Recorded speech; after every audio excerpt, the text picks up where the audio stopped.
प्रज्ञाशील करुणेच्या आधारावर जगाला सर्वोत्तम धम्म देणारा बहुजनांचा पहिला राजा तथागत भगवान गौतम बुद्ध, जातीयवाद नष्ट करणारे स्त्री स्वातंत्र्याचे पुरस्कर्ते चक्रधर स्वामी,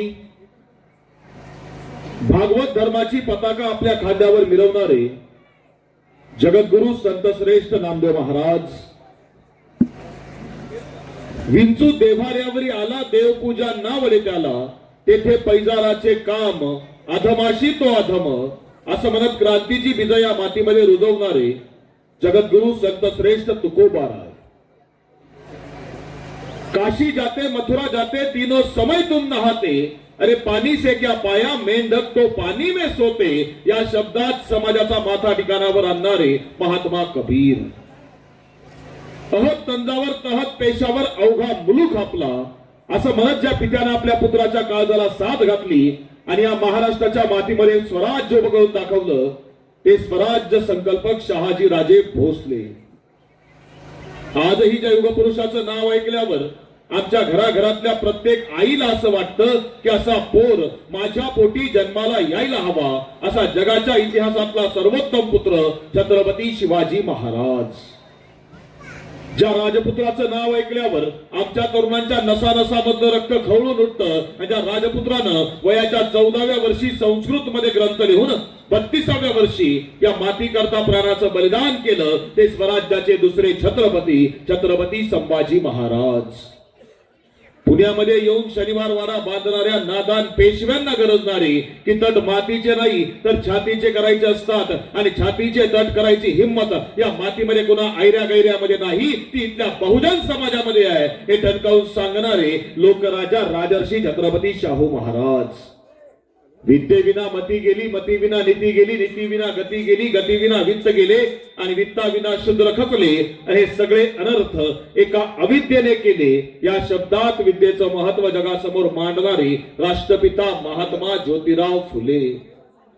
जग बदल घालून गाव सांगून गेले मला भीमराव, या शब्दात आपली क्रांती जगासमोर मांडणारे लोकशाहीर अण्णाभाऊ साठे.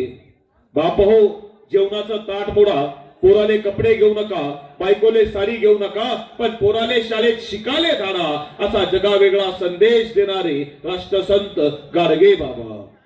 शुद्ध हवा पाणी ऋतू हाच विवाहाचा मुहूर्त, बाकीचे झंझट फालतू मानतो आम्ही, या शब्दात खरा विज्ञानवाद जगासमोर आणणारे राष्ट्रसंत तुकडोजी बाबा, संत भगवान बाबा, राष्ट्रमाता राजमाता मासाहेब जिजाऊ, श्री शिक्षणाच्या देवता सावित्रीबाई फुले, लोकमाता अहिल्यादेवी होळकर, महामाता रमाबाई आंबेडकर यांच्यासह तमाम महापुरुषांना, युगपुरुषांना आणि महामातांना वंदन करून ज्या युगनायकाच्या 135व्या जयंती उत्सव सोहळ्याच्या निमित्तानं तुम्ही आम्ही सगळेजण या ठिकाणी एकत्र आलोय, आणि त्या युगपुरुषानं ठणकावून सांगितलं की मी प्रथमता आणि अंतिमता भारतीय आहे आणि भारतीयच राहणार, असं म्हणत भगवे हिरवे निळे पिवळे असे सगळे झेंडे बाजूला सारत त्यांनी तिरंग्याला सर्वोच्च स्थान दिलं. ते भारताचे महान सुपुत्र विश्वरत्न डॉक्टर बाबासाहेब आंबेडकर यांना तुम्हा सर्वांच्या टाळ्यांच्या प्रचंड गजरामध्ये प्रथमता विनम्र अभिवादन करतो. आजच्या येडगावच्या मातीतल्या धम्मदीप प्रतिष्ठान तथा समस्त येडगावकर ग्रामस्थ आयोजित डॉक्टर बाबासाहेब आंबेडकर जयंती उत्सव सोहळा, आणि या जयंती उत्सव सोहळ्याच्या निमित्तानं छत्रपती शिवरायांचं स्वराज्य, डॉक्टर बाबासाहेब आंबेडकरांचं संविधान या विषयावर बोलत असताना विचारपीठाच्या समोर स्थानापन्न असणारे मगाशी विचारपीठावर असणारे आमचे स्नेही मित्र सन्मान्य राहुलदादा गावडे असतील, या गावचे पोलीस पाटील, या गावातील पंचक्रोशीतील सर्व सन्मान्य वेगवेगळ्या संस्थांचे पदाधिकारी असतील, आमचे मित्र नारायणगावचे पत्रकार सन्मान्य अशोक खरात साहेब असतील, किंवा इतर सर्व या गावातील सर्व सामाजिक राजकीय संघटनांचे पदाधिकारी, बाहेरून आलेले सर्व वेगवेगळ्या संस्थांचे प्रमुख आणि समोर उपस्थित असणाऱ्या माझ्या भावांनो आणि भगिनींनो, 5-6 महिन्यापूर्वीची गोष्ट आहे. एका लग्नाला गेलो होतो, आणि आपल्या लग्नाची परिस्थिती आम्हाला माहिती आहे. लग्नाची काय कार्यक्रमाची काय, म्हणजे आता 8चा वेळ आपला कार्यक्रमाचा दिला होता, पण 9:15 कार्यक्रम सुरू व्हायला वाजले, म्हणजे आज जेवणाचे वेळ आहे, जेवणानंतर गायन सगळं कार्यक्रम आहेत, आणि तशीच परिस्थिती लग्नांची आहे. म्हणजे राहुलदादा लग्नाला गेलो, जवळचं लग्न आहे, आणि पत्रिकेमध्ये लग्नाची वेळ दिली आहे 12:30चा मुहूर्त. मी 12:30 वाजता लग्नाच्या हॉलमध्ये आम्ही पोहोचलो, जाऊन बघितलं तर लग्नामध्ये हॉलमध्ये सगळं सामसूम, नवरदेव नाचतोय, नवरदेवाचे मित्र नाचतायत, डीजे वाजतोय, बँड वाजतोय. 12 वाजले, 12:15 वाजले, 12:30 वाजले, 1 वाजला, 1:30 वाजला, 2 वाजले. 2 वाजेपर्यंत डीजे चालू आहे. मला काही राहवलं नाही. मी त्या नवरदेवाजवळ गेलो, त्याला विचारलं, का रे बाबा 12:30ची वेळ सांगितली होती, आता 2 वाजले, अजून लग्न लागायला तयार नाही, हा डीजे अजून किती वेळ वाजवायचा? तो म्हटला, सर तुम्ही डीजेचं काय घेऊन बसलायत? एकदा का आपल्या लोकांना दारू चढली का आपली पोरं जनरेटरच्या आवाजावर सुद्धा नाचतात म्हटला. मी म्हटलं ठीक आहे, आता पर्याय नाही, जवळच आहे म्हटल्यावर थांबायला लागतं. आणि 2 वाजले, 2:15 वाजले, 2:30 वाजले, 2:45 वाजले, 3 वाजले. आणि 3 वाजता नवरदेव नवरी सभा मंडपात आले आणि लग्नाच्या विधींना सुरुवात होणार. तसं गावच्या सरपंचानं माईक हातात घेतला आणि सरपंचानं बोलायला सुरुवात केली की हे बघा, पुढच्या काही वेळामध्ये हे दोघंही नवदाम्पत्य आपल्या नवीन आयुष्याला सुरुवात करतायत, नवीन वैवाहिक आयुष्याला सुरुवात करतायत आणि यांना शुभाशीर्वाद देण्याकरता आपण सगळेजण या ठिकाणी एकत्र आलोय. पण जर या लग्नाबद्दल कोणाची काही अडचण असेल, कोणाची काही समस्या असेल, कोणाचा काही प्रॉब्लेम असेल तर त्यांना आत्ताच पुढे येऊन सांगा, नंतर ऐकून घेतलं जाणार नाही. सरपंचाला एवढं बोलायचा अवकाश. पाठीमागच्या रांगेमध्ये एक तरुण मुलगी बसली होती. तिथे हातामध्ये 1.5-2 महिन्याचं लेकरू होतं. ही पोरगी जागेवर उठून उभी राहिली आणि सरळ स्टेजकडे चालत यायला लागली. आता तरुण पोरगी त्या 1.5-2 महिन्याचं लेकरू हातामध्ये आणि हे दृश्य त्या नवऱ्या मुलीनं बघितलं. तिला वाटलं नवरदेवाचं जुनं काहीतरी झिंगाट आहे. तिनं फाडकन नवरदेवाच्या थोबाडीत मारली. त्या बिचाऱ्याला काय झालंय तेच कळेना. तोपर्यंत नवरीची आई तुळशीला पाणी घालत होती. तिने तांब्या तिथंच फेकला आणि शिवाय द्यायला सुरुवात केली. नवरीचा बाप मंडपात फिरत होता. त्याने वयाची मानगुटी पकडली. नवरीचा भाऊ काठी घ्यायला धावला. 2च मिनिटांमध्ये लग्नाच्या मंडपातलं सगळं वातावरण बदलून गेलं. आणि तोपर्यंत हातामध्ये तानं लेकरू घेतलेली ती तरुण पोरगी स्टेज पर्यंत चालत आली होती. आणि सरपंचानं घाबरत घाबरत त्या पोरीला विचारलं, ताई या लग्नाबद्दल तुझी अडचण काय आहे? तुझा प्रॉब्लेम काय आहे? तुझी समस्या काय आहे? तिने सांगितलं, अडचण, प्रॉब्लेम, समस्या असं काहीच नाही म्हटला. काहीच नाही? मग तू पुढे कशाला आलीस? ती म्हटली, तुम्ही काय बोलत होते ते पाठीमागं ऐकायला येत नव्हतं म्हणून पुढे आली म्हटला. समाजातली आत्ताची परिस्थिती अशी आहे की 2 मिनिटांकरता सुद्धा एकमेकावर विश्वास उरला नाही. ही समाजाची आत्ताची परिस्थिती आहे. पण अभिमानानं छातीवर हात ठेवून सांगतो, ज्या ज्या युगपुरुषांचं पूजन आम्ही केलं ना, म्हणजे बुद्धापासून छत्रपती शिवरायांपर्यंत आणि महात्मा फुलेपासून त्या महात्मा फुलेपासून डॉक्टर बाबासाहेब आंबेडकरांपर्यंत प्रत्येकाच्या विचारावर आमचा विश्वास आहे. आणि आम्हाला माहिती आहे आम्ही इथपर्यंत जो आलोय ना ते यांच्या विचारामुळे आहे. आणि म्हणून यांच्या विचारांना अभिवादन करून त्या कार्यक्रमाची सुरुवात आपण केली ना. येणाऱ्या काळामध्ये या गावामध्ये या युगपुरुषांच्या विचाराचं प्रज्वलन पुन्हा एकदा झालं होणार नाही. हा विचार त्या निमित्तानं आजच्या निमित्तानं या ठिकाणी व्यक्त करतो. तर हे सोपं नाही आहे. काय परिस्थिती आहे महाराष्ट्रामधली? काय मला तुमचं धम्मदीप प्रतिष्ठानचा एक अभिमान एका गोष्टीला सुद्धा आहे. म्हणजे आमच्याकडं आजकाल नाचायचे कार्यक्रम वाढलेत, पण नाचायसोबत तुम्ही ऐकायचे आणि प्रबोधनाचे कार्यक्रम सुद्धा घेतायत ना, ती अभिमानाची गोष्ट आहे. कारण का व्याख्यान ठेवायची, काय विचार मांडायचे, काय दिलं होतं शिवाजी महाराजांनी, काय वारसा दिला होता आम्हाला महात्मा फुलेंनी, काय विचार दिला होता बाबासाहेब आंबेडकरांनी, कशा करणार जयंत्या घ्यायच्यात. आत्ताची महाराष्ट्रामध्ये परिस्थिती अशी आहे. मागच्या 3 महिन्यापूर्वी महाराष्ट्रामध्ये घडलेल्या 2 घटना तुम्हाला सांगतो. पहिली घटना नाशिक जिल्ह्यामधल्या इगतपुरी तालुक्यामध्ये घडली आहे. इगतपुरी तालुक्यामध्ये 10वी पर्यंतची शाळा आहे आणि 10वीच्या शाळेमध्ये 9वीचा वर्ग आहे. 9वीच्या वर्गामध्ये 39 विद्यार्थी आहेत. आणि त्या 9वीच्या वर्ग शिक्षकाला असं वाटलं की आपल्या वर्गामध्ये 39 विद्यार्थी आहेत, आपली पोरं रोज शाळेमध्ये त्यांना बॅग आणतात, मग एक दिवस आपल्या मुलांच्या बॅगा चेक करून बघायला हरकत काय आहे. सगळ्या 39 मुलांच्या बॅगा काढून घेतल्या, पोरांना ग्राउंडवर खेळायला पाठवून दिलं, 2 शिपायांना सोबत घेतलं आणि मुलांच्या बॅगा चेक करायला सुरुवात केली. आणि ज्यावेळी त्या सगळ्या मुलांच्या बॅगा चेक झाल्या त्यावेळी महाराष्ट्राच्या शिक्षण व्यवस्थेला धक्का बसला. कोणाच्या बॅगेमध्ये चाकू आहे, कोणाच्या बॅगेमध्ये गुटखा आहे, कोणाच्या बॅगेमध्ये सिगरेट आहे, काहींच्या बॅगेमध्ये अशा वस्तू सापडल्या की ज्या स्टेजवरून सांगू शकत नाही. आणि त्यावेळी इथल्या शिक्षण व्यवस्थेला विचार करावा लागला की 9वीच्या मुलांची ही परिस्थिती आहे तर कॉलेजच्या पोरांची अवस्था काय असेल. शिक्षणाधिकारी नाही तर राज्याच्या शिक्षण मंत्र्यांना शाळेला भेट देऊन तपासणी करावी लागली. ही घटना महाराष्ट्रामध्ये एकीकडे घडत असताना दुसरी घटना कोल्हापूर जिल्ह्यामध्ये घडली. कोल्हापूर जिल्ह्यामध्ये पन्हाळा म्हणून तालुका आहे. पन्हाळा तालुक्यामध्ये धनगराचं एक पोरग बापासोबत मेंढ्या चारायचं काम करतंय आणि मेंढ्या चारता चारता या दुसऱ्या एका मित्राचा त्याला फोन आला की बिरदेव, आपण दोघांनी युपीएससी ची परीक्षा सोबत दिली होती, पण बिरदेव 4 मार्कानं मी युपीएससी ची परीक्षा नापास झालो, पण तू मात्र 441व्या रँकनं युपीएससी ची परीक्षा पास झालाय. आणि त्या पोरानं समोर बसलेल्या आपल्या अडाणी बापाला सांगितलं, अण्णा मी युपीएससी ची परीक्षा पास झालोय. आणि त्या बापानं विचारलं, लेकरा अरे पण युपीएससी म्हणजे काय? अडाणी बापाला युपीएससी कळे ना.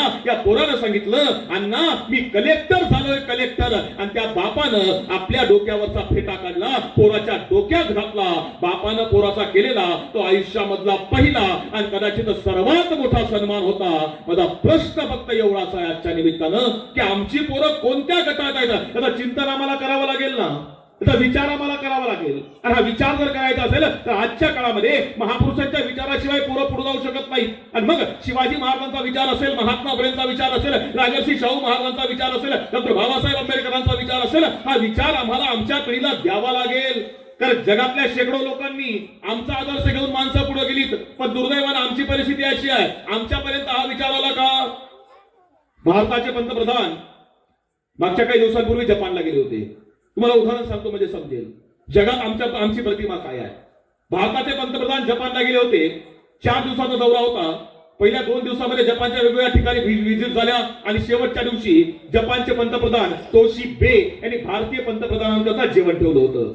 आणि ही बातमी आम्हाला मीडियानं सांगितली नाही, पण जपान मधल्या एका पत्रकारानं त्या ब्लॉग वरती लिहिली आणि ब्लॉगवर आल्यानंतर भारतीयांना समजली की त्यानं लिहिलं की शेवटच्या दिवशी भारतीय पंतप्रधानांकरता जपानच्या पंतप्रधानांनी जेवण ठेवलंय आणि जेवणाकरता जपान मधले सगळे दिग्गज उद्योगपती, वेगवेगळे कलाकार, वेगवेगळे सेलिब्रिटी या सगळ्यांना बोलावलं गेलं. आणि जेवण चालू असताना भारताची चर्चा चालू आहे, जपानची चर्चा चालू आहे, दोघंही देशांच्या प्रगतीची चर्चा चालू आहे, अनेक वेगवेगळ्या विषयावर चर्चा चालू आहे. आणि चर्चा चालू असताना भारतीय पंतप्रधानांनी जपानच्या पंतप्रधानांना विचारलं की तुम्हाला आमचा भारत कसा वाटतो? आणि त्यांनी सांगितलं भारत सुंदर आहे, भारत सुजलाम सुफलाम आहे. आणि त्यानंतर भारतीय पंतप्रधान म्हटले की जर मी तुम्हाला असं सांगितलं की आमच्या भारताकडून तुम्हाला काही हवं असेल तर काहीतरी घ्या, तुम्ही काय घ्याल?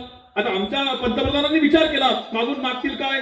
भारतामध्ये ताजमहाल आहे, लाल किल्ला आहे, वेगवेगळे लेण्या, अजिंठ्याच्या वेरूळच्या लेण्या आहेत, अनेक कुतुब मिनार आहे, बघायसारख्या अनेक गोष्टी आहेत. भारतीय पंतप्रधानांचे शब्द ऐकल्यानंतर जपानच्या पंतप्रधानांनी बोलायला सुरुवात केली आहे आणि त्यांनी सांगितलं की तुमचा भारत खूप सुंदर आहे, भारत सुजलाम सुफलाम आहे आणि भारतामधून जर तुम्ही आम्हाला काही देत असाल तर तुमच्या भारताचा ताजमहाल आम्हाला नको, तुमचा कुतुब मिनार आम्हाला नको, तुमचा लाल किल्ला आम्हाला नको, तुमच्या अजिंठा वेरूळच्या लेण्या सुद्धा आम्हाला नको. पण जर तुमच्या भारतामधून आम्हाला काही देणार असाल तर एक करा, तुमच्या भारताचं संविधान आम्हाला द्या. कारण तसं संविधान हे जगाच्या पाठीवर कुठंच नाही. कोण सांगतोय? जपानचा माणूस आम्हाला सांगतोय की भारतीय संविधानासारखं संविधान हे जगाच्या पाठीवर कुठं नाही. पण ते संविधान आम्हाला ज्या युगनायकानं दिलं ते युगनायक आम्हाला समजलेत का? 9 ऑगस्टला जंतर मंतरवर दिल्लीला जाहीररित्या भारताचं संविधान जाळलं गेलं. का जाळलं संविधान? संविधान कुण्या जातीचं आहे? संविधान कुण्या धर्माचं आहे? बाबासाहेबांनी संविधान लिहिताना हे कुण्या एका जातीपुरतं लिहिलंय, धर्मापुरतं लिहिलंय? अजिबात नाही. जर तुम्ही हिंदू असाल तुमचा पवित्र ग्रंथ गीता असू शकतो, तुम्ही मुस्लिम असाल तुमचा पवित्र ग्रंथ हा कुराण असू शकतो, जर तुम्ही बौद्ध असाल तुमचा पवित्र ग्रंथ हा त्रिपिटक असू शकतो, जर तुम्ही ख्रिश्चन असाल तुमचा पवित्र ग्रंथ हा बायबल असू शकतो. पण जर तुम्ही सच्चे भारतीय असाल तर तुमचा सर्वोच्च ग्रंथ हा भारताचं संविधानच असला पाहिजे. ही भारतीय असल्याची निशाणी आहे. पण दुर्दैवानं संविधान लिहिणारे युगनायक असतील तर संविधान आमच्या समोर आलं नाही आणि ते आम्हाला समजलं पाहिजे. त्याकरता बाबासाहेबांची जयंती आहे, तेवढ्याकरता महापुरुषांच्या विचाराची जयंती आहे. मी तुम्हाला खूप लांब देत नाही. डॉक्टर बाबासाहेब आंबेडकरांनी या देशाचं संविधान लिहिलं. संविधान लिहित असताना मी विचार करतो की 26 नोव्हेंबर 1949 ला संविधान देशाकडे सुपूर्द केलं आणि 26 जानेवारी 1950 ला हे संविधान देशामध्ये लागू झालं. पण त्याच्या आधी काय परिस्थिती होती? मग त्याच्या आधी कोणते कायदे होते? त्याच्या आधी कोणतं संविधान या देशामध्ये होतं? 400 वर्षापूर्वीचा काळ. महाराष्ट्राच्या मातीमध्ये छत्रपती शिवाजी महाराजांनी स्वराज्य निर्माण केलं. शिवाजी महाराजांनी उभं केलेलं राज्य हे कुण्या एका जातीचं नाही आहे, कुण्या एका धर्माचं नाही. शिवाजी महाराजांनी उभं केलेलं राज्य हे सगळ्या जातींचं, सगळ्या धर्मांचं, सगळ्यांना सोबत घेऊन चालणार. म्हणजे कसं? कोंडाणा घ्यायला जातो असं म्हणणारा तानाजी नावाचा मराठा आहे. वाईजवळच्या नागेवाडीचा पाटील नागनाथ महार आहे, पेडगावचा पाटील तुकोजी धनगर आहे, कात्रजचा पाटील मियाजी मुसलमान आहे, आग्र्यामध्ये मदत करणारा कुंभार आहे, शाहिस्ते खानाच्या हमल्याच्या वेळी मदत करणारा ज्ञानू नावाचा माळी आहे, जीवा नावाचा न्हावी आहे. सगळ्या जातीची लोक आहेत, सगळ्या धर्माचे लोक आहेत आणि सगळ्यांना सोबत घेऊन छत्रपती शिवाजी महाराजांनी या महाराष्ट्राच्या मातीमध्ये स्वराज्य उभं केलं. पण बघता बघता शिवाजी महाराजांनंतर या मातीमध्ये पेशवाई आली आणि असं सांगितलं गेलं की कलियुगामध्ये वर्ण संकर झाला आणि दोनच वर्ण शिल्लक राहिले. पहिला वर्ण आहे उच्च वर्ण आणि दुसरा वर्ण आहे शूद्र. शूद्र म्हणजे कोण? तर तुमच्या आमचे बापदादे. या बापदाद्यांची अवस्था काय होती? त्यांना भर उन्हामध्ये नांगराला झोपलं जायचं, पाठीवर चापकाचे फटके दिले जायचे. एवढं करून सुद्धा पोटा पाण्याचं काय? तर एक वेळ जेवायला मिळालं तर मिळालं, नाही तर ते सुद्धा नाही. शिक्षणाचा अधिकार नाही, पाण्याचा अधिकार नाही, जगायचा अधिकार नाही, फिरायचा अधिकार नाही. आणि या सगळ्या परिस्थितीमध्ये म्हणजे ज्या पुण्यामध्ये राष्ट्रमाता राजमाता मासाहेब जिजाऊ यांनी सोन्याच्या नांगरानं पुणे जिल्ह्यामध्ये सोन्याच्या नांगरानं माणुसकी पेरली, त्या पुण्यामध्ये जुलमाच्या नांगरानं माणूस अर्वा केला जात होता. आणि हे दृश्य सहन होत नव्हतं. त्या महाराष्ट्राच्या पुणे जिल्ह्याच्या मातीमधल्या एका युगपुरुषाला, त्या युगपुरुषाचं नाव होतं राष्ट्रपिता महात्मा ज्योतिराव फुले. महात्मा फुले हे भारताच्या इतिहासामधले पहिले आद्य क्रांतिकारक आहेत, ज्या क्रांतिकारकांनी या मातीमध्ये बहुजन समाजाकरता काम करायला सुरुवात केली आहे. 11 एप्रिल 1827 पुण्यामध्ये महात्मा फुलेंचा जन्म झाला आणि पुण्यामधली सामाजिक परिस्थिती महात्मा फुलेंनी बघितली, राजकीय धार्मिक परिस्थिती महात्मा फुलेंनी बघितली आणि महात्मा फुलेंनी या मातीतल्या माणसांकरता काम करायला सुरुवात केली आहे. मी कधी कधी विचार करतो, जर का तुम्हाला विचारलं महात्मा फुले कोण होते, तर दादा आमची माणसं सांगतात महात्मा फुले समाज सुधारक होते. महात्मा फुले कोण होते? महात्मा फुले स्त्री शिक्षणाचे जनक होते. आणि एवढंच नाही तर महात्मा फुले हे तत्कालीन काळामधले भारतातल्या प्रसिद्ध आणि श्रीमंत उद्योगपतींपैकी एक उद्योगपती हे महात्मा ज्योतिराव फुले यांचे होते. महात्मा फुले यांची त्या काळामध्ये Pune commercial and contracting company नावाची बांधकाम कंपनी आहे. म्हणजे 1768 मध्ये टाटा समूहाची स्थापना झाली आणि 1870 मध्ये टाटा समूहाचा टर्नओव्हर जो आहे हा 20,000 रुपये काय. आणि त्या 1870 मध्ये महात्मा फुलेंच्या Pune commercial and contracting company या बांधकाम कंपनीचा टर्नओव्हर हा 21,000 रुपये काय. म्हणजे महात्मा फुलेंच्या कंपनीचा टर्नओव्हर हा टाटांच्या कंपनीपेक्षा जास्त होता. तर महात्मा फुलेंनी केलेली बांधकाम आजही उभी आहेत. पुण्यात जाऊन बघा, तो येरवड्याचा ब्रिज 145 वर्षापूर्वी बांधलाय, 100 वर्षाची मुदत आहे, आजही तसाच आहे. पुण्यातला खडकवासला धरणाचा डावा कालवा महात्मा फुलेंनी बांधलाय, येरवड्याचा ब्रिज महात्मा फुलेंनी बांधलाय, कात्रजचा जुना बोगदा महात्मा फुलेंनी बांधलाय. मुंबईमध्ये गेलात, मुंबई महानगरपालिकेची इमारत महात्मा फुलेंच्या कंपनीच्या पार्टनरनं बांधली आहे. टाइम्स ऑफ इंडियाचं मुंबईमधलं मुख्य जुनं ऑफिस महात्मा फुलेंनी बांधलंय. बडोद्याचा लक्ष्मी विलास पॅलेस या महात्मा फुलेंच्या कंपनीच्या पार्टनरनं बांधलाय. भारतातली अनेक ऐतिहासिक स्थळं ही महात्मा फुलेंच्या कंपनीने बांधली आहे. एवढंच नाही तर सोन्याचे दागिने बनवणारी जी कंपनी आहे त्या कंपनीची मुंबई प्रांताची म्हणजे मुंबई, कर्नाटक, गुजरात या 3 राज्यांची एजन्सी ही महात्मा ज्योतिराव फुले यांच्याकडे होती. करोडो रुपयाची संपत्ती ही राष्ट्रपिता महात्मा ज्योतिराव फुले यांच्याकडे होती. पण या युगपुरुषानं सर्वस्वाचं दान हे बहुजन समाजाकरता देऊन टाकलं आणि आपली सगळी संपत्ती ही तुमच्या आमच्याकरता देऊन टाकली. या मातीमध्ये समता प्रस्थापित केली. काय केलं असेल महात्मा फुलेंनी? जातीकरता नाही काम केलं, धर्माकरता नाही काम केलं. महात्मा फुले येरवड्याच्या ब्रिजचं काम करतायत आणि काम चालू असताना सायंकाळची वेळ आहे. महात्मा फुले ब्रिजवरून काम बघतायत. राणे रामोशी आणि धोंडीराम कुंभार नावाचे 2 बॉडीगार्ड महात्मा फुलेंसोबत आहेत आणि महात्मा फुलेंचं काम बघायचं काम चालू आहे. अंधार पडायला लागलाय आणि अंधार पडता पडता अचानक महात्मा फुलेंचं लक्ष समोर गेलं आणि महात्मा फुलेंनी बघितलं की डोक्यावर केस नसणारा कोणतरी माणूस आहे, टक्कल केलेला आहे आणि टक्कल केलेला माणूस येरवड्याच्या ब्रिजवर येऊन उभा राहिलाय. आजूबाजूला इकडं तिकडं बघतोय. हालचाल संशयास्पद बघितली. महात्मा फुलेंना जाणवलं काहीतरी चुकीचं होत आहे आणि तोपर्यंत या माणसानं वरून पुलावरून खाली नदीमध्ये मुळामुठा नदीमध्ये उडी मारायचा प्रयत्न करायला सुरुवात केली. तसं महात्मा फुले धावले राणे रामोशीला की राणे रामोशी धाव जरा, कोण आहे तिकडं बघ. दोघंही माणसं धावली. त्या माणसाला पकडलं आणि ज्यावेळी पकडलं त्यावेळी लक्षात आलं की हा माणूस नाही आहे, ही तर स्त्री आहे. केशोपन केलंय. विधवा झाल्यावर त्या स्त्रीच्या डोक्यावरचे केस काढले जायचे. तिला पकडलं. तोपर्यंत महात्मा फुले समोर आले आणि ज्योतिबांनी बघितलं आणि हा पुरुष नाहीये, ही स्त्री आहे. कोणेस तू? का आत्महत्या करतेस? का उडी मारायला निघालीस?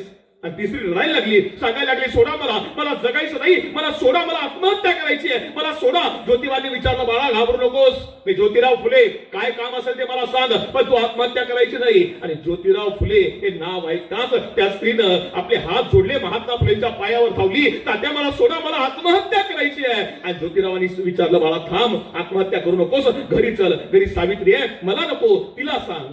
त्या मुलीला घेतलं, घरी आले, फुलेवाल्यावर आणलं आणि तिला आतमध्ये घरामध्ये बसवलं, खाऊ घातलं, पाणी पाजलं आणि तिला विचारलं, बाळा काय झालंय. आणि तिने सांगितलं की लहान वयामध्ये लग्न झालं, नवरा मरण पावला आणि नवरा मेल्यानंतर कुटुंबातल्या पुरुषांनी अत्याचार करायला सुरुवात केली आणि गरोदर राहिली आहे. आता या बाळाला नाव कोणाचं द्यायचं, त्यामुळे पर्याय नाही आहे, आत्महत्या करायला निघाली आहे. आणि त्यामुळे ज्योतिबाने सांगितलं, बाळा आत्महत्या करायची नाही, आत्महत्या पाप आहे. एक काम कर, तू माझ्या घरी आलीस ना, तुझ्या बाळाला या घरामध्ये जन्म दे, तुला बाळ पाहिजे असेल तर घेऊन जा, नसेल तर ठेवून जा, नका सांभाळ आम्ही करू. त्या पुरीला खरं वाटे ना, एवढं प्रेमानं बोलणार आहे कोण, तिला खरं वाटे ना. आणि सावित्रीबाईंनी सांगितलं, बाळा तुला खरं वाटत नाही ना, एक काम कर, तुला मुलगा हो किंवा मुलगी, त्या मुलाला आम्ही दत्तक घेऊ आणि त्याला आमचं नाव देऊ, पण तू निश्चिंतपणे या घरामध्ये राहा. आणि पुढच्या काही दिवसामध्ये त्या मुलीनं एका मुलाला जन्म दिला. महात्मा फुलेंनी त्या मुलाला दत्तक घेतलं, त्या मुलाचं नाव ठेवलं यशवंत.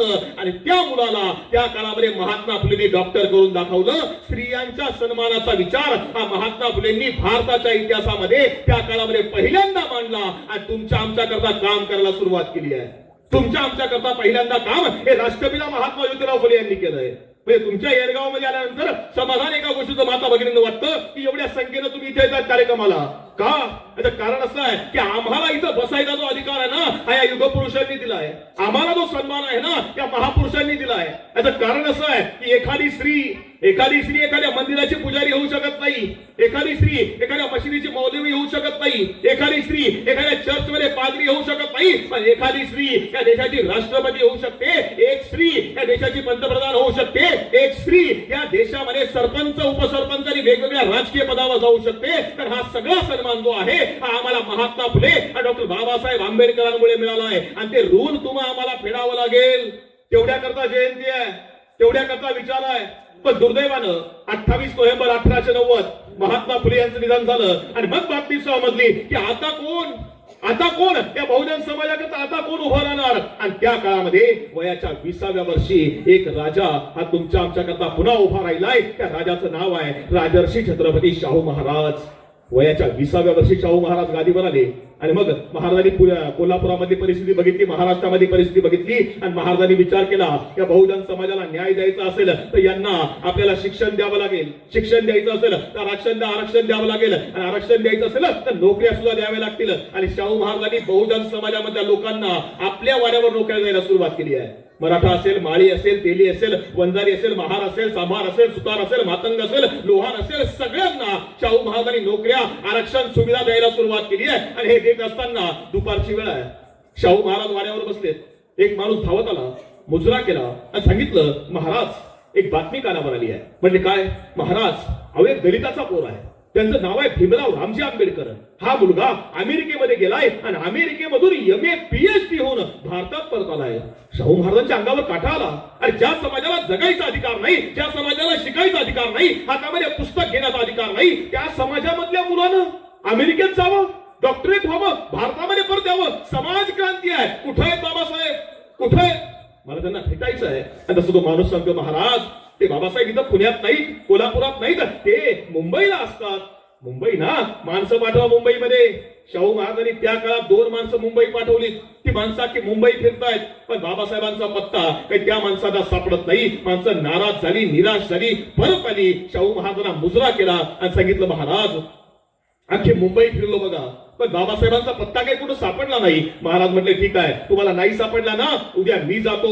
शाहू महाराज मुंबईला यायला निघाले, स्वतः मुंबईमध्ये आले, मुंबई फिरायला सुरुवात केली आहे आणि मुंबई फिरायचं काम चालू आहे. आणि दत्तोबा पवार नावाच्या आमच्या एका समाज बांधवाने बाबासाहेबांचा पत्ता हा शाहू महाराजांना दिला. शाहू महाराज बाबासाहेब राहत असलेल्या भागात जाऊन पोहोचले. बाबासाहेब त्या काळात परळ भागामध्ये राहत होते आणि परळ भागामध्ये शाहू महाराज निघालेत. सगळे अधिकारी आहेत, लवाजमा आहे, थाट आहे, सगळ्या सोबत चालतायत. आणि शाहू महाराजांसोबत एवढी गर्दी आहे, आजूबाजूचे लोक येत आहेत, शाहू महाराजांना मुजरा करतायत आणि विचारतायत, महाराज अहो तुम्ही इकडे कुठं? आणि महाराज विचारतायत, अरे इथे डॉक्टर बाबासाहेब आंबेडकर कुठं राहतात? आता प्रत्येकाला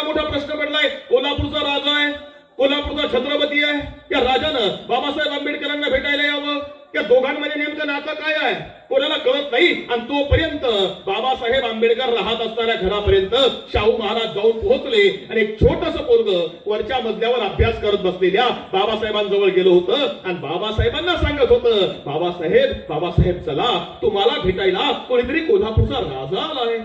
बाबासाहेब विचार करतायत कोल्हापूरचे राजे शाहू महाराज आणि ते मला भेटायला, हे कसं शक्य आहे.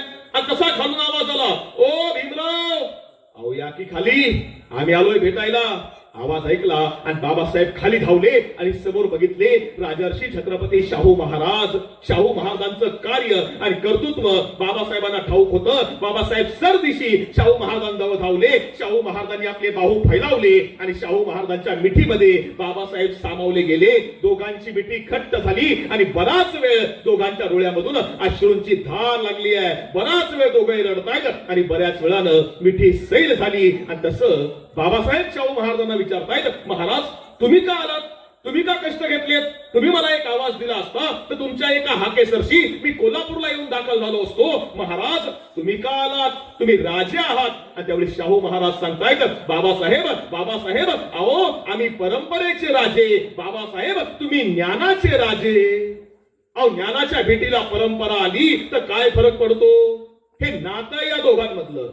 आता सवाल आज असा आहे या दोघांचा वारसा सांगणाऱ्या समाजामध्ये हे नातं प्रस्थापित झालं का, आम्हाला समजलं का.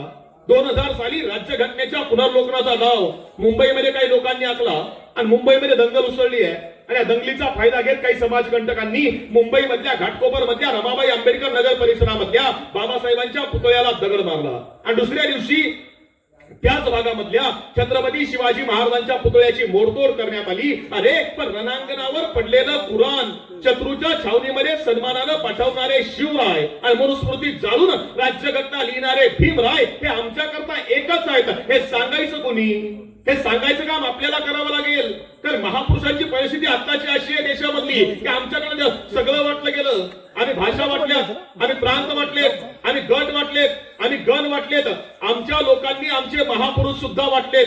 छत्रपती शिवाजी महाराज मराठ्यांचे, महात्मा फुले माळ्यांचे, बाबासाहेब आंबेडकर दलितांचे, अण्णाभाऊ साठे मातंगांचे, गाडगे बाबा धोब्यांचे, अहिल्यादेवी धनगरांच्या, भगवान बाबा वंजारींचे, सेवालाल महाराज बंजाऱ्यांचे सगळं वाटलं गेलं.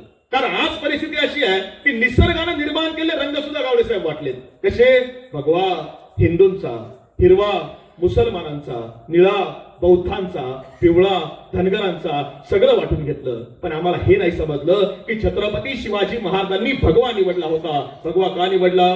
अरे भगवा शौर्याचं प्रतीक आहे, भगवा त्यागाचं प्रतीक आहे, भगवा समर्पणाचं प्रतीक आहे, भगवा उगवत्या सूर्याचं प्रतीक आहे, म्हणून भगवा निवडला. हजरत मोहम्मद पैगंबर साहेबांनी हिरवा निवडला. हिरवा का निवडला. हिरवा समृद्धीचं प्रतीक आहे, समृद्धी आली पाहिजे म्हणून हिरवा निवडला. तर डॉक्टर बाबासाहेब आंबेडकरांनी निळा निवडला. निळा का निवडला. निळा या आकाशाचं प्रतीक आहे. या आकाश जसं सगळ्यांना समान सामावून घेतं तसं इथं सगळ्यांना मला समान न्याय द्यायचा आहे, तेवढ्या करता निळा निवडला. साधं सोपं तत्वज्ञान आहे. कोणत्याही महापुरुषानं केलेलं काम हे जाती करता नाही आहे. या सगळ्या महापुरुषांपासून सुरुवात करा. एकानं सुद्धा केलेलं काम जातीचं नाही आहे. भारताच्या इतिहासामध्ये छत्रपती शिवाजी महाराजांची पहिली जयंती ही राष्ट्रपिता महात्मा ज्योतिराव फुले यांनी चालू केली. शिवचरित्रावरचं जगातलं पहिलं पुस्तक हे महात्मा फुलेंनी लिहिलंय. 1806 मध्ये पुस्तकाची सुरुवात झाली. पुस्तकं लिहिली गेली, हस्तलिखित पुराण पोथ्या हे होते, पण छापील स्वरूपामधलं पहिलं पुस्तक हे 1806 मध्ये आलंय. मुंबई ग्रंथालयाचा इतिहास आहे त्यामध्ये बघायला मिळतं 1806 मध्ये पहिलं पुस्तक आलंय. आणि शिवाजी महाराजांवरचं छापील स्वरूपामधलं पहिलं पुस्तक हे 1869 मध्ये राष्ट्रपिता महात्मा फुले यांनी लिहिलंय. महात्मा फुले म्हटले होते का मग मी माळी आहे, शिवाजी महाराज मराठा आहेत, मी का जयंती साजरी करावी, का समाधी शोधावी, का पुस्तक लिहावं. तर महात्मा फुलेंच्या मृत्यूनंतर महात्मा फुलेंच्या पत्नी सावित्रीबाई फुले त्या एकट्या पडल्या. त्यावेळी बडोद्यामधून महाराजा सयाजीराव गायकवाड आणि सावित्रीबाई फुले यांना एक पत्र पाठवलंय. आणि त्या पत्रामध्ये सयाजीराव गायकवाड लिहितात की सावित्रीताई, आज ज्योतिबा आपल्यामधून निघून गेलेत, पण त्यांचा विचार जिवंत ठेवणं ही काळाची गरज आहे. आणि मी तुमचा भाऊ आहे, मी तुम्हाला काहीच कमी पडू देणार नाही. आणि महात्मा फुलेंच्या मृत्यूनंतर महाराजा सयाजीराव गायकवाड यांनी सावित्रीबाई फुले यांना त्या काळामध्ये 100 रुपये प्रति महिना म्हणजे आजच्या काळामध्ये 1,00,000 रुपये प्रति महिना एवढी पेन्शन चालू केली. मग सयाजीराव म्हटले होते का मी मराठा आहे, सावित्रीबाई माळी आहेत, मी का मदत करावी? तर डॉक्टर बाबासाहेब आंबेडकर यांची Greenidge book of world record मध्ये नोंद आहे. काय की बाबासाहेब आंबेडकर हे जगातले एकमेव असे महापुरुष आहेत की ज्या महापुरुषाचे जगात सर्वात जास्त पुतळे आहेत. जगात सर्वात जास्त पुतळे असणारा जगातला एकमेव महापुरुष म्हणजे डॉक्टर बाबासाहेब आंबेडकर आहेत. पण प्रश्न असा आहे, माझा प्रश्न असा आहे की बाबासाहेब आंबेडकरांचे जगात सर्वात जास्त पुतळे आहेत, पण बाबासाहेबांचा जगातला पहिला पुतळा कोणी बसवला? जगातला पहिला.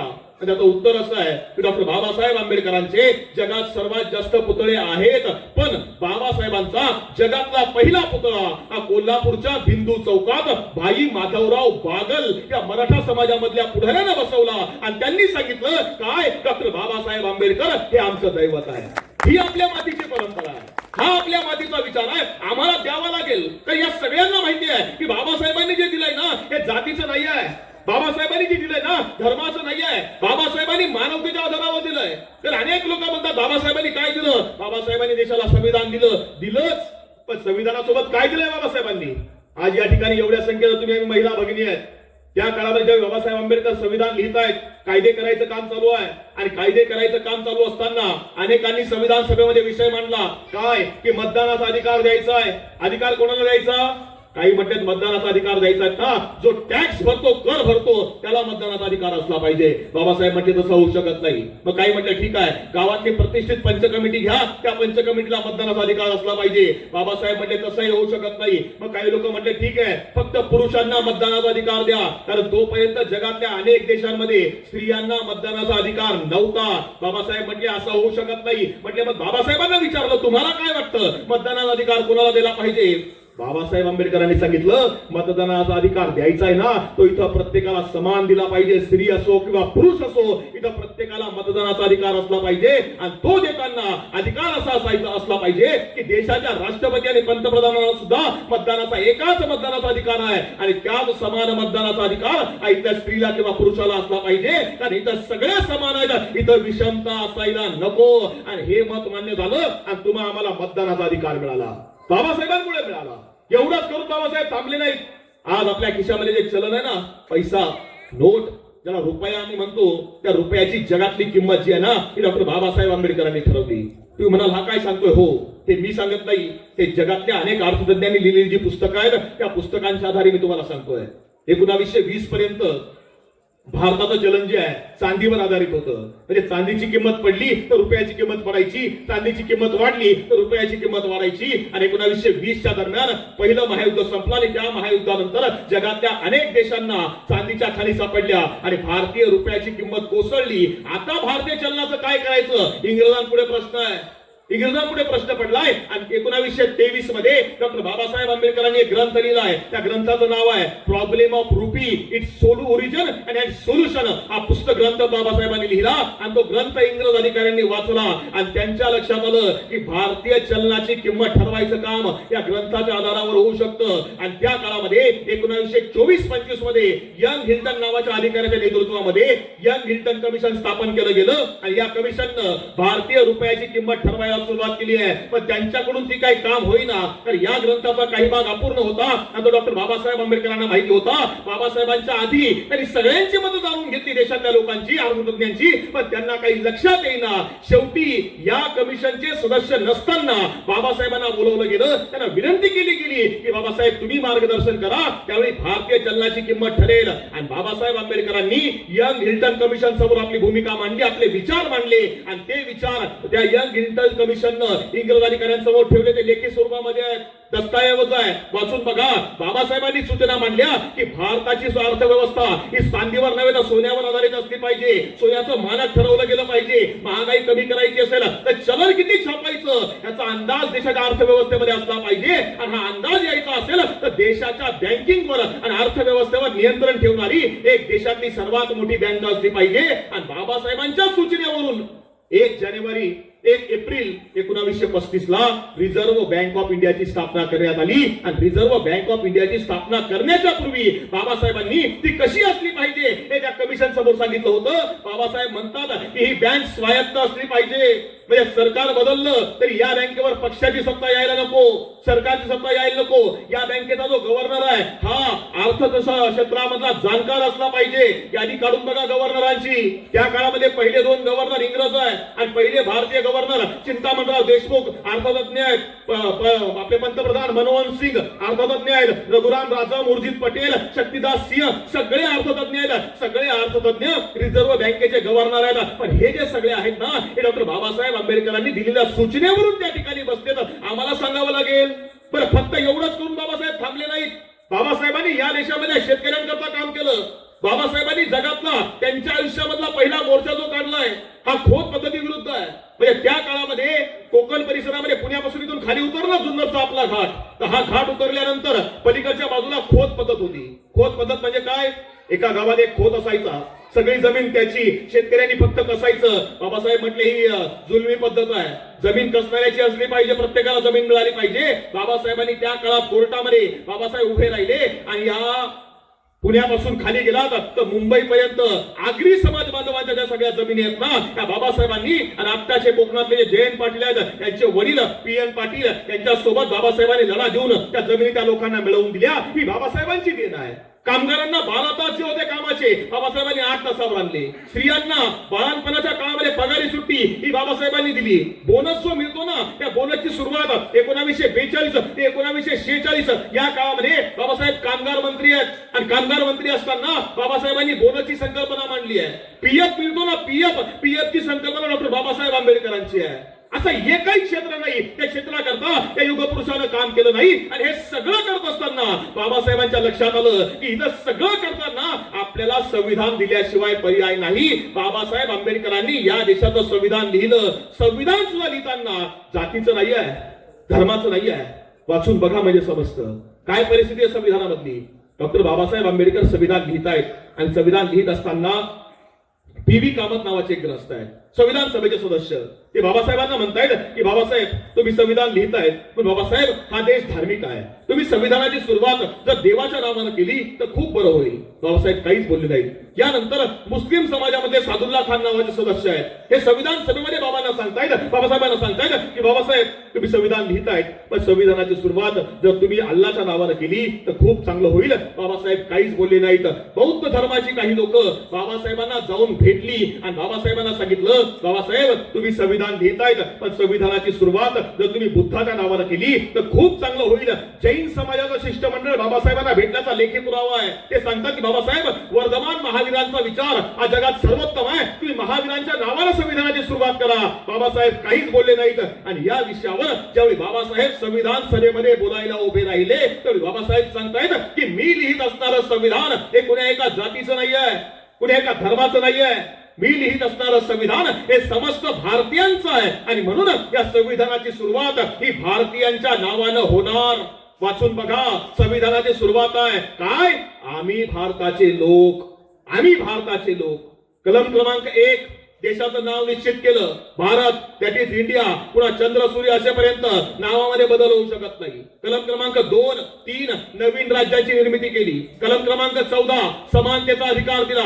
यामध्ये 15, 16, 17, 18, 19 सगळी कलम लिहिली. व्यवसाय स्वतंत्र आहे, धर्म स्वतंत्र आहे, अर्थ स्वतंत्र आहे, लिहायचा, बोलायचा, वाचायचा, ऐकायचा सगळी स्वतंत्र बहाल केली. कलम क्रमांक 45 प्राथमिक शिक्षण सक्तीचं केलं. कलम क्रमांक 51 देवा धर्माच्या नावावर लुटीला तुरुंगवास केला. कलम क्रमांक 341 SC ला आरक्षण दिलं. कलम क्रमांक 342 ST ला आरक्षण दिलं. आणि या दोघांच्या आधी कलम क्रमांक 340 नुसार बाबासाहेब आंबेडकरांनी ओबीसींना आरक्षण दिलं. आज समज असं आहे, आता मी स्वतः ओबीसी आहे, अनेकांना असं वाटतं की बाबासाहेबांनी जे आरक्षण दिलं ते फक्त SC पुरतं दिलं नाही. बाबासाहेबांनी आरक्षण देत असताना कुण्या जातीला दिलेलं नाही, कुण्या धर्माला दिलेलं नाही. तुम्ही आम्ही चालून बघतो त्यावेळी समजतं ओबीसी मध्ये 19% आरक्षण राहून दादा. आणि आरक्षण देत असताना 19% आरक्षणामध्ये 359 जाती आहेत. आणि 359च्या 359 सगळ्या जाती हिंदू आहेत. त्यामध्ये 2 ते 3 काही मुस्लिम समाज आहेत का, वेगवेगळे संप्रदाय आहेत त्यांच्यामध्ये पोट जाती, बाकीच्या सगळ्या हिंदू आहेत. त्यानंतर बाबासाहेबांनी एसटीला आरक्षण दिलं. एसटीला आरक्षण देताना 7% आरक्षण एसटीला आहे. एसटी मध्ये 49 जाती आहेत, 49 सगळ्याच्या सगळ्या हिंदू आहेत.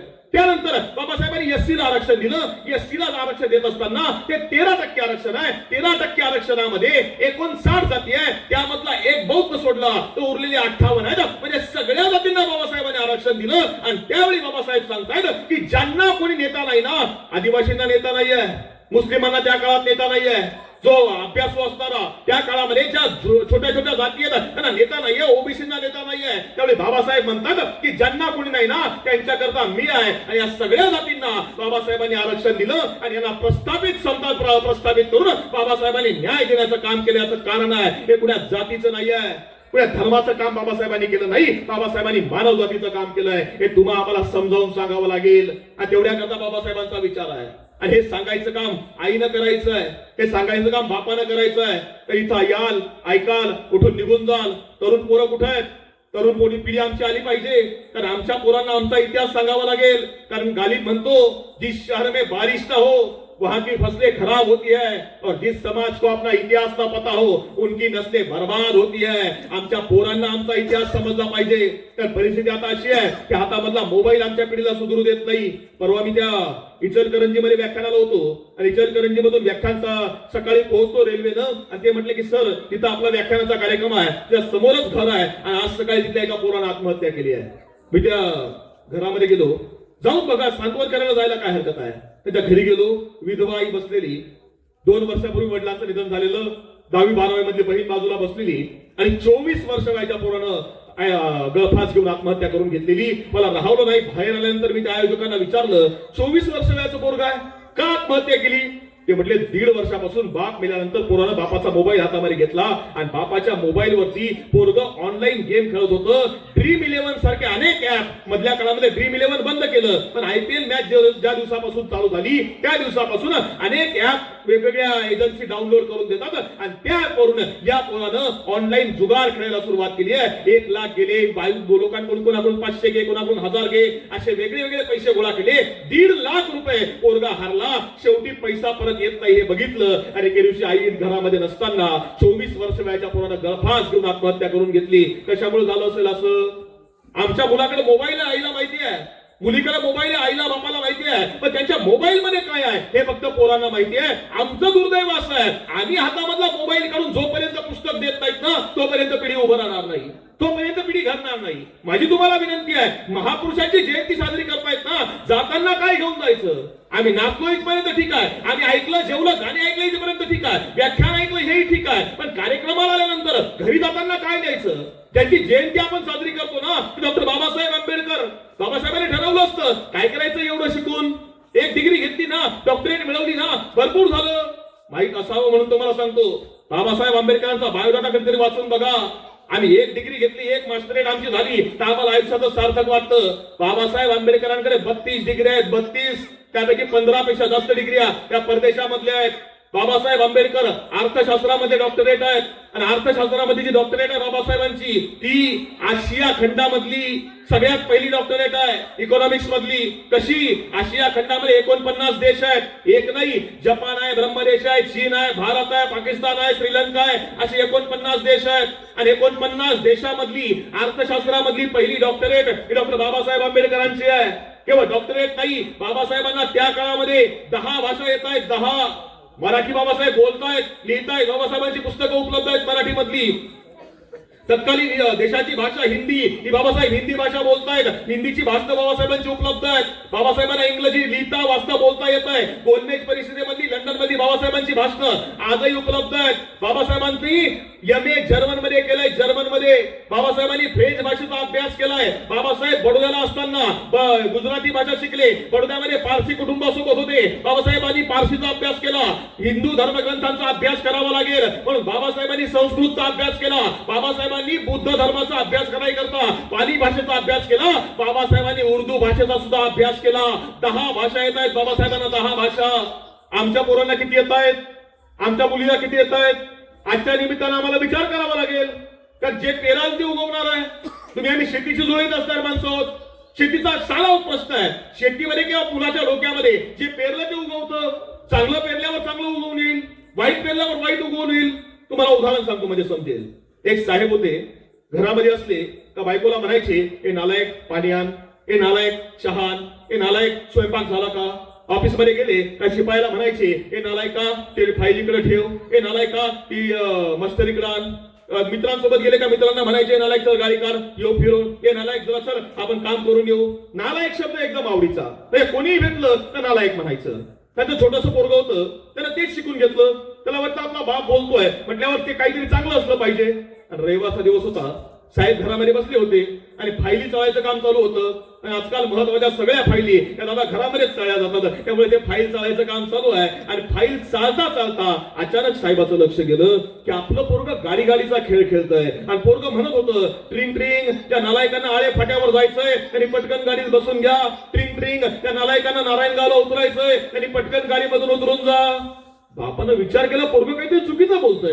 बापानं पोरला आवाज दिला, बारीक लक्ष देऊन ऐकलं. पोराचं आपलं मजेत चालू. काय ट्रिंग ट्रिंग त्या नालायकांना आळे फाट्याला जायचंय, त्यांनी पटकन गाडीत बसून घ्या. ट्रिंग ट्रिंग त्या नालायकांना नारायणगावला उतरायचंय, त्यांनी पटकन गाडीमधून उतरून जा. बापानं पोरला बोलवलं, त्याला सांगितलं, बाळा नालायक बोलायचं नाही, नालायक बोलणं वाईट असतं, बाळा असं बोलू नये. पोरग म्हणलं, ठीक आहे बाबा, अजिबात बोलणार नाही. पोरग असते खेळायला गेलं, 5 मिनिटात पुन्हा सुरू. ट्रिंग ट्रिंग त्या नालायकांना आळे फाट्यावर जायचंय, त्यांनी पटकन गाडीत बसून घ्या. ट्रिंग ट्रिंग त्या नालायकांना नारायणगावला उतरायचंय, त्यांनी पटकन गाडीमधून उतरून जा. बापानं विचार केला, याला सांगून बघितलं तरी याला कळत नाही, त्याला फटके दिले पाहिजेत. आणि बापानं पोरला जवळ बोलवलं, त्याला पकडलं, 15 मिनिटं मारलंय. पोरग 15 मिनिटं रडतंय. आणि 15 मिनिटं मारल्यावर बाप विचार करतोय की 15 मिनिटापासून मारलंय, 15 मिनिटं रडतंय. आता पोरग नालायक शब्द विसरून सुद्धा गेलं असेल. आणि 15 मिनिटानं बाप पुन्हा काम करायला बसला आणि पोराचं रडणं 15 मिनिटानं थांबलं. पोरग पुन्हा खेळायला लागलं. आणि पोरग म्हणत होतं, ट्रिंग ट्रिंग आत्ताच एका नालायकामुळं गाडी 15 मिनिटं थांबली, तरी ज्या नालायकांना आळे फाट्याला जायचंय तरी पटकन गाडीत बसून घ्या. का होतं? जे पेराल ते उगवणार आहे. आम्ही आमच्या पोरांच्या काळजावर काय करतो? डॉक्टर बाबासाहेब आंबेडकर, छत्रपती शिवाजी महाराज, महात्मा फुले, शाहू महाराज या युगपुरुषांनी पेरलेला प्रत्येक विचार काळाच्या पटलावर आजही जिवंत आहे. मगाशी मी तुम्हाला म्हटलो ना की हातामधली पुस्तकं काढून घ्या, हातामध्ये मोबाईल काढून घ्या, पोरांच्या हातामध्ये वाचायला पुस्तकं द्या. अवश्य महात्मा फुलेंच्या हातामध्ये पुस्तक आहे, बघा ना.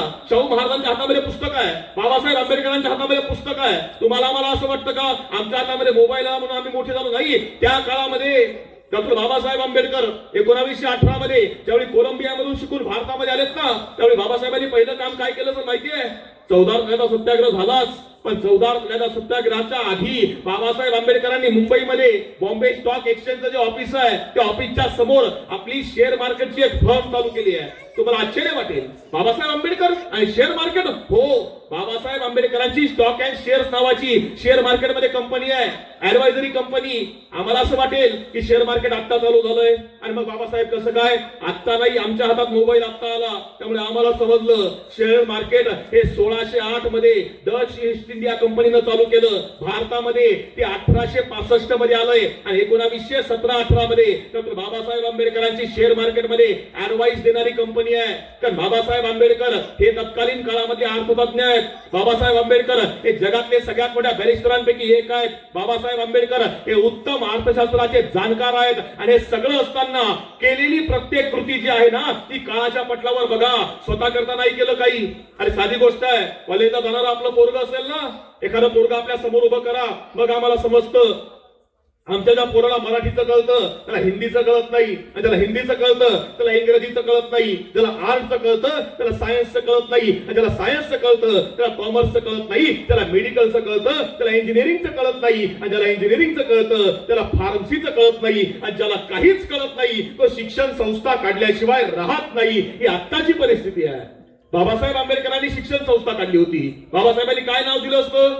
देता आलं असतं ना, आंबेडकर एज्युकेशन सोसायटी. म्हणता आलं असतं रामजी सुभेदार शिक्षण संस्था, दिलं असतं. रमाई शिक्षण संस्था, नाही दिलं. बाबासाहेबांनी काय नाव दिलं माहितीये? बाबासाहेब म्हटले पीपल्स एज्युकेशन सोसायटी. पीपल्स हे लोकांचं आहे, हे लोकांसाठी आहे. पहिलं महाविद्यालय उभं केलं छत्रपती संभाजीनगरला. काय नाव दिलं? मिलिंद महाविद्यालय. मिलिंद का?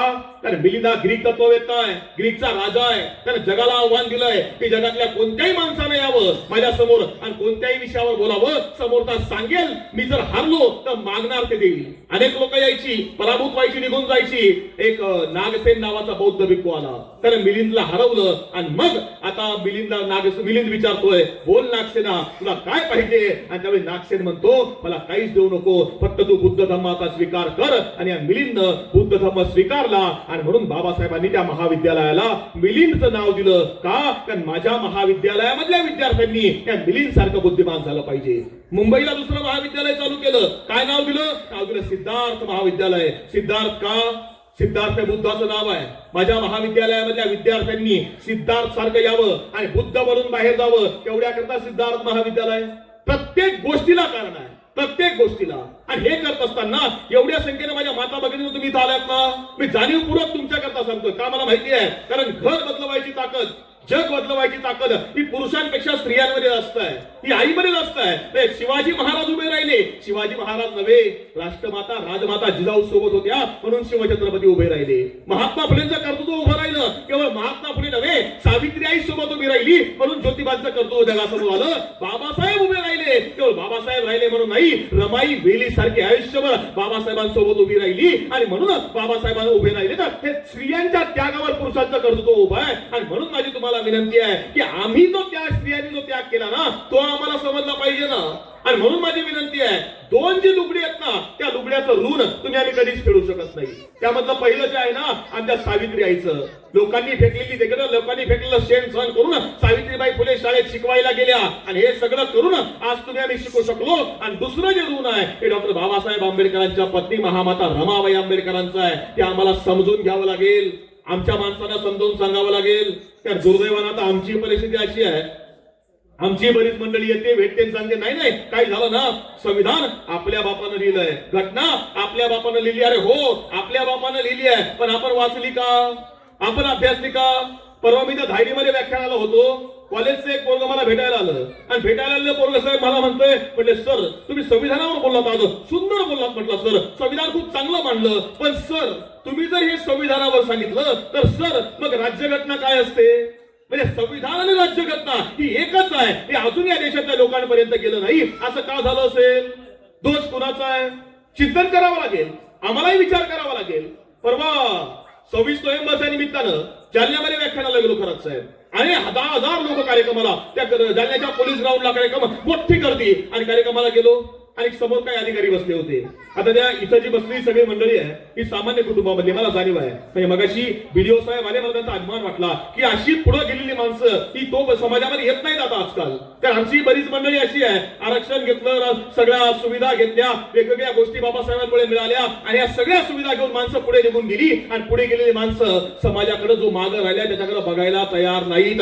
जयंत्या करायचं काम समाजातला सामान्य माणूस करतोय. त्याच्या खिशामध्ये 100 रुपये 200 रुपये जो रोजानं कामाला जातोय, त्याला वाटतं बाबासाहेबांची जयंती साजरी करावी, त्याला वाटतं बाबासाहेबांचा विचार समाजापर्यंत पोहोचावा. पण बाबासाहेबांचा आधार घेऊन जे पुढे गेले तर ते मागं बघायला तयार नाहीत, मागे यायला तयार नाहीत. बरीच मंडळी अशी आहे की नुसतं जय भीम आपण 4 चौघात त्यांना म्हटलं ना तर ते पहिले आजूबाजूला बघतात, आपल्या कोणी ओळखीचं दिसतंय का काय, आणि मग तोंडातल्या तोंडात जय भीम म्हणतात. अरे जय भीम म्हणायला लाजणारे अवलादी हे आमच्या असूच शकत नाहीत ना.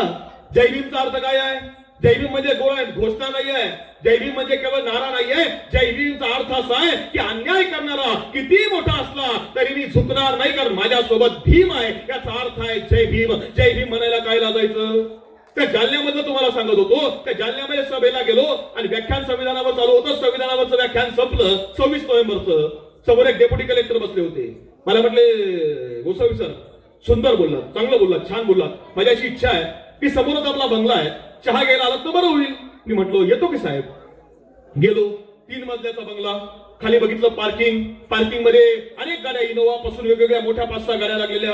वरच्या मजल्यावर गेलो, वरच्या मजल्यावर जाऊन बघितलं तर मोठा हॉलमध्ये बुद्धाची मोठी मूर्ती, पलीकडे एक मोठं तैलचित्र लावलेलं, सोफा बिफा, सुंदर मोठा हॉल. मला त्या चहा आला, समोर मूर्तीकडे हात दाखवला. म्हणजे साहेब ही मूर्ती बघितली का? म्हटलं हो बुद्धाची आहे. म्हणजे हो, मी थायलंडला फिरायला गेलो होतो म्हटले, तिकडून आणली 11 लाखाची म्हटले. वा वा क्या बात आहे. समोर चित्र होतं, त्याच्याकडे बोर्ड दाखवला, हे चित्र बघितलं का म्हटलं हो. मी म्हटले दुबईमध्ये गेलो होतो, तिकडून आणली आहे 3.5 लाखाचं आहे. मी म्हटलं क्या बात आहे. त्या सोप्यावर बसतायत ना म्हटले, आसाम मधून मरून मागवलाय म्हटलं. मी म्हटलं वा वा साहेब क्या बात आहे. चहा पिता पिता मला गार लागायला लागलं का, आणि वरती बघितलं पंखा नाहीये. मी त्यांना विचारलं साहेब गार लागतंय, पंखा नाहीये. ते म्हटले सेंट्रल एसी बसवलाय, सेंट्रल टॉयलेट बाथरूम सुद्धा गारे गार आहे म्हटलं. तोपर्यंत मी चहा पिऊन बशी खाली ठेवली, आणि बशी खाली ठेवताना साहेब मला म्हटले तुम्हाला माहितीये का. म्हटलं काय. हे जे सगळं आहे ना म्हटले, हे आपण आपल्या बळावर केलंय, आपल्या बळावर. मी बशी ठेवली, उठून उभा राहिलो, आणि त्यांना म्हटलो साहेब हे आपल्या बळावर नाही, माय बापाहून भीमाचे उपकार लय आहे हो. आपण खातो त्या भाकरीवर सुद्धा बाबासाहेबाची सही आहे हो. हे जे आहे ना ते त्यांच्यामुळे आहे, आणि हे मी सांगत नाही, हे बाबासाहेबांनी त्या काळात सांगितलंय. बाबासाहेबांनी त्या काळामध्ये पहिल्यांदा जो पक्ष स्थापन केला ना, तो पहिला पक्ष आहे स्वतंत्र मजूर पक्ष, इंडिपेंडंट लेबर पार्टी. त्यानंतर शेड्यूल कास्ट फेडरेशन, त्यानंतर आरपीआय, आणि त्या काळामध्ये लोकसभेच्या निवडणुका लागल्या, आणि कार्यकर्ते बाबासाहेबांच्या निवासस्थानी जमलेत. कोणी म्हणतं मला इथून तिकीट पाहिजे, कोणी म्हणतं मला तिथून तिकीट पाहिजे. बाबासाहेबांनी सगळ्यांना समजावून सांगितलं की हे बघा तिकीट सर्वांना द्यायचे ना, पण जागा एक आहे, तिकीट किती किती लोकांना द्यावी समजायला कोणी तयार नाही. कार्यकर्त्यांमध्ये वाद चालू झाले, आणि वाद बघितल्यानंतर बाबासाहेब चिडले. बाबासाहेब म्हटले की समाजाच्या प्रगतीचा रथ मी इथपर्यंत आणलाय, तुम्हाला पुढे नाही नेता आला ना चालेल, किमान मागं न्यायचं पातक करू नका, चला निघा इथून, मीटिंग नाही करायची मला. सगळ्यांना काढून दिलं. बाबासाहेब घरामध्ये बसलेत, संतापामध्ये रागामध्ये आहेत, आणि त्यावेळी नानकचंद रट्टू बाबासाहेबांचे सहकारी आहेत. बाबासाहेबांना भेटायला आले. म्हणजे बाबासाहेब कोणतरी एक माणूस आलाय, सांगली सातारा परिसरामधला आहे, आणि तुम्हाला भेटायची इच्छा व्यक्त करतोय. बाबासाहेब म्हटले मला नाही रे भेटायचं कोणाला, ही बघितलीच ना परिस्थिती, काय वाद आहेत, आपण काय काम करतोय यांना समजत नाहीये, मला नाही भेटायचं कोणाला. नानकचंद निघून गेले. 2 तासानं पुन्हा आले. म्हटले बाबासाहेब माणूस खूप लांबून आलाय, आणि त्याची इच्छा आहे की तुम्हाला भेटावं, एक 5 मिनिटाकरता त्याला भेटा ना. बाबासाहेब म्हटले ठीक आहे चल बोलव, कोणाला कोण आहे भेट बघू दे मला. माणूस आला, 55-60 वर्ष वयाचा माणूस असेल. बाबासाहेबांजवळ आला. बाबासाहेबांनी सांगितलं बसा समोर. माणूस बसला नाही, खुर्चीवर बसला नाही, बाबासाहेबांच्या समोर खाली येऊन बसला. बाबासाहेब म्हटले बसा ना वरती. माणूस म्हटला नको बाबासाहेब इथंच ठीक आहे. बाबासाहेब म्हटले कुठून आलाय तुम्ही. त्यांनी सांगितलं बाबासाहेब सांगली परिसरामधून आलोय बघा. सांगलीकडून कधी निघाला होतात.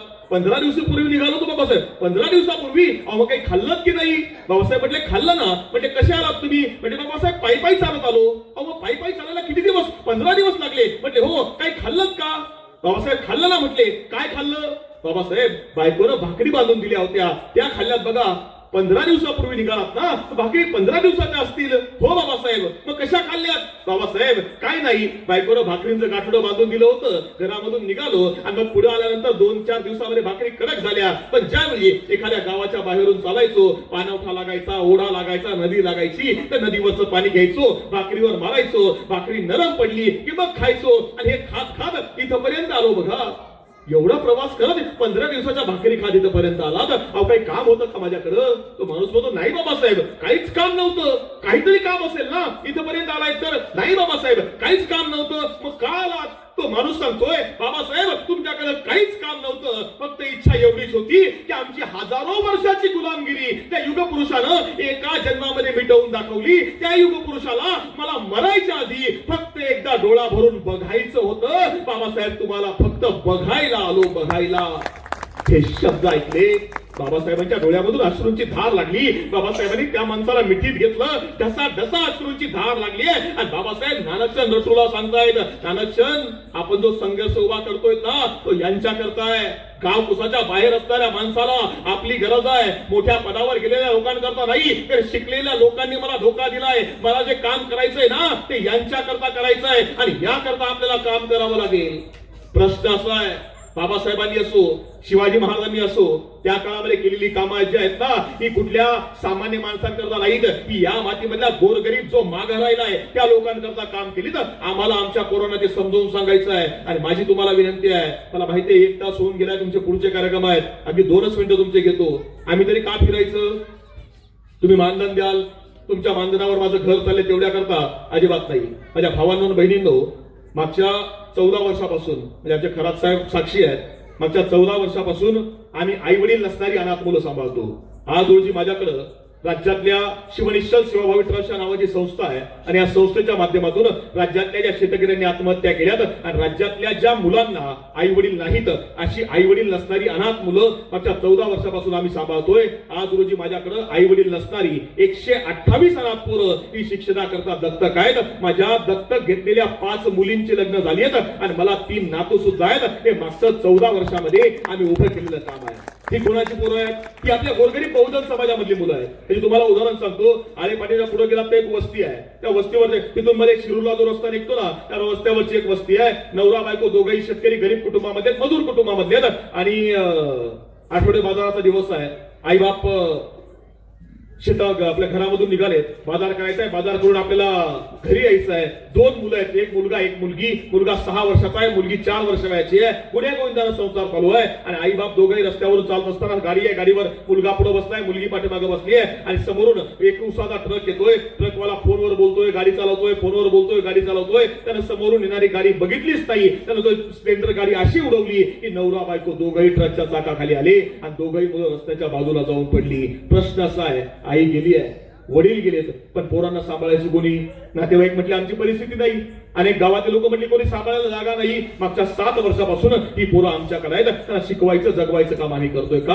कारण आमची पोरं आहेत, ज्यांना कोणी नाही, त्यांना सांभाळायचं शिकवायचं काम हे आम्ही करतोय. हे काही शासनाचं अनुदान नाही किंवा कोणी देणारी मदत नाही. व्याख्यानाचं मिळणारं मानधन आणि समाजामधून आलेलं धम्मदान या दोघही गोष्टींच्या आधारावर हे काम चालू आहे. हात जोडून विनंती आहे, शक्य असेल या चांगल्या कामाकरता मदत करा. नसेल शक्य, तुमच्या पोरांना वाचायला शिकवा, आपल्या पोरांना अभ्यासायला शिकवा. आपल्या मुलाच्या हातामधला मोबाईल काढून द्या, मुलाच्या हातामध्ये पुस्तक द्या. कारण जोपर्यंत आमची पिढी पुस्तक वाचत नाही तोपर्यंत आमची पिढी आपल्या विचारावर उभी राहत नाही. केवळ व्हॉट्सअपला स्टेटस टाकणं म्हणजे बाबासाहेबांचा विचार जपणं नव्हे, व्हॉट्सअपला स्टेटस टाकणं म्हणजे शिवाजी महाराजांचा विचार जपणं नव्हे, आपल्या पोरानं स्टेटस निर्माण करणं याला खऱ्या अर्थानं महापुरुषांचा विचार म्हणतात. साधं उदाहरण तुम्हाला सांगतो की कोलंबिया विद्यापीठामध्ये डॉक्टर बाबासाहेब आंबेडकर नावाचा एक विद्यार्थी शिकायला जावा आणि बाबासाहेबांनी तिथं शिकल्यानंतर काही वर्षानंतर त्या विद्यापीठानं आपल्या देशाच्या राष्ट्रपतींना बराक ओबामांना बोलवावं आणि बराक ओबामांच्या हस्ते बाबासाहेबांचा पुतळा त्या विद्यापीठामध्ये बसवावा आणि राष्ट्रपतींनी म्हणावं अमेरिकेच्या की या विद्यापीठामध्ये जगातला एक सर्वोत्तम विद्यार्थी शिकून गेला होता आणि शिकून गेलेल्या त्या सर्वोत्तम विद्यार्थ्याला आम्ही डोळ्यासमोर ठेवून मी राष्ट्रपती पदापर्यंत पोहोचलो. याला म्हणतात स्टेटस निर्माण करणं. ते स्टेटस आम्हाला निर्माण करावं लागेल. डॉक्टर बाबासाहेब आंबेडकरांना शाळेमध्ये बसू दिलं जात नव्हतं, पण आज परिस्थिती अशी आहे की डॉक्टर बाबासाहेब आंबेडकरांनी शाळेमध्ये ज्या दिवशी प्रवेश घेतला तो दिवस विद्यार्थी दिवस म्हणून साजरा करावा लागणं, त्याला स्टेटस निर्माण करणं म्हणतात. ते स्टेटस आपल्या मुलांनी निर्माण करावं, त्याकरता काम करावं लागेल. आम्ही तर या अनाथ मुलांकरता करतोच. याचं कारण असं आहे का विचार महात्मा फुलेंचा आहे, हा विचार डॉक्टर बाबासाहेब आंबेडकरांचा आहे. बाबासाहेबांनी अनेक अनाथ मुलांचं संगोपन केलं. सावित्रीबाई फुले आणि महात्मा फुले यांनी 35 विद्वांची बाळांपण आपल्या घरामध्ये केली. शंतनू, कबीर, कर्ण, यशवंत अशी अनेक मुलं महात्मा फुले आणि सावित्रीबाई फुले यांनी सांभाळली. हा तो विचारांचा वारसा आहे, हा पुढे नेता आला पाहिजे. आणि म्हणून धम्मदीप प्रतिष्ठान आणि येडगावच्या मातीमधल्या तमाम ग्रामस्थांचं आणि विचारपीठासमोर असणाऱ्या सर्वांचं मनपूर्वक ऋण व्यक्त करतो